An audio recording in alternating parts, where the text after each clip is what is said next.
Big boss 9లో one of the strong కంటెస్టెంట్గా కొనసాగుతున్న తనుజ వచ్చి అప్పుడే దాదాపు 6 వారాలు అవుతున్నప్పటికీ కూడా ఏ రోజు ఫుడ్ మీద అలిగి తినకుండా కన్నీళ్లు పెట్టుకుని పడుకున్న రోజు లేదని చెప్పుకోవాలి. కానీ ఆ రాత్రి మాత్రం తనుజ ఏమీ తినకుండానే ఏడుస్తా పడుకుంది. ఇక అసలు విషయానికి వచ్చేస్తే ఇదంతా కూడా లైవ్లో చోటు చేసుకుంది.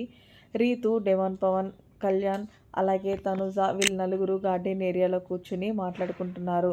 ఇక ఇదే సందర్భంలో రీతు ఎందుకురా నువ్వు భోజనం చేయలేదంటూ తనుజని అడిగింది. అయితే తనుజ అంది, నా మనసు బాలేదు, చాలా బాధగా అనిపిస్తుంది అంటే డెమాన్ పవన్ ఎందుకు అంత బాధపడుతున్నావు, వాళ్ళ గేమ్లో నుంచి నిన్ను తీసేశారా అంటే అవును దానికోసమే నిన్ను బాధపడుతున్నాను, వాళ్ళని నేను ఎంచుకోమని అడగలేదు, సర్లే ఎంచుకున్నారు ఓకే. కనీసం మొన్న నాగార్జున గారు ఏమన్నారు, గేమ్‌లో ముందుకు వెళ్ళినోళ్ళే కావాలా? లేకపోతే అక్కడ ఆగిపోయినోళ్ళు కావాలా? అని మొన్న భరణి నాన్నని అడిగారు. సో, అదే వీళ్ళకి నేను అడుగుతున్నాను.